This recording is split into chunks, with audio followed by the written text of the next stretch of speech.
بسم الله الرحمن الرحيم. الرحمن علم القرآن خلق الإنسان علمه البيان. الشمس والقمر بحسبان والنجم والشجر يسجدان والسماء رفعها ووضع الميزان ألا تطغوا في الميزان وأقيموا الوزن بالقسط ولا تخسروا الميزان والأرض وضعها للأنام فيها فاكهة والنخل ذات الأكمام والحب ذو العصف والريحان فبأي آلاء ربكما تكذبان خلق الإنسان من صلصال كالفخار وخلق الجان من مارج من نار فبأي آلاء ربكما تكذبان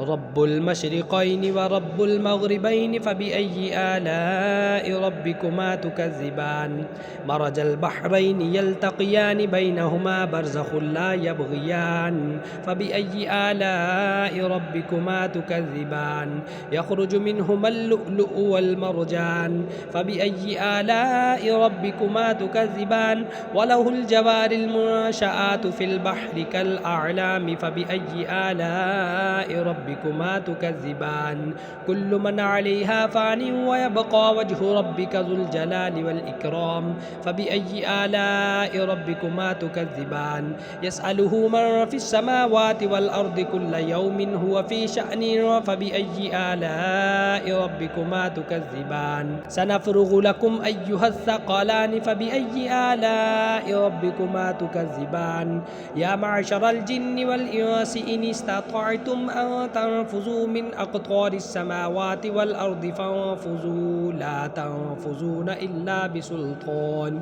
فبأي آلاء ربكما تكذبان يرسل عليكما شواظ من نار ونحاس فلا تنتصران فبأي آلاء ربكما تكذبان فإذا انشقت السماء فكانت وردة كالدهان فبأي آلاء ربكما تكذبان فيومئذ لا يسأل عن ذنبه إنس ولا جان فبأي آلاء ربكما تكذبان يعرف المجرمون بسيماهم فيؤخذ بالنواصي والأقدام فبأي آلاء ربكما تكذبان هذه جهنم التي يكذب بها المجرمون يطوفون بينها وبين حميم آن فبأي آلاء ربكما تكذبان ولمن خاف مقام ربه جنتان فبأي آلاء ربكما تكذبان ذواتا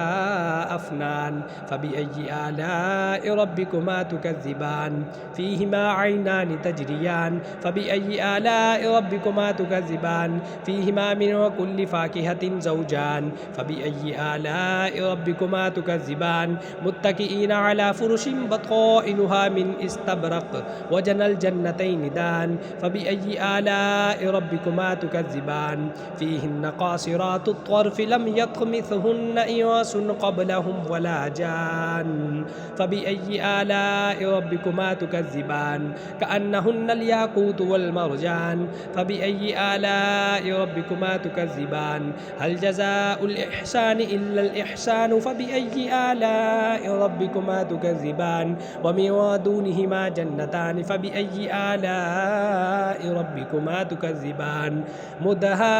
مدهامتان فبأي آلاء ربكما تكذبان فيهما عينان نضاختان فبأي آلاء ربكما تكذبان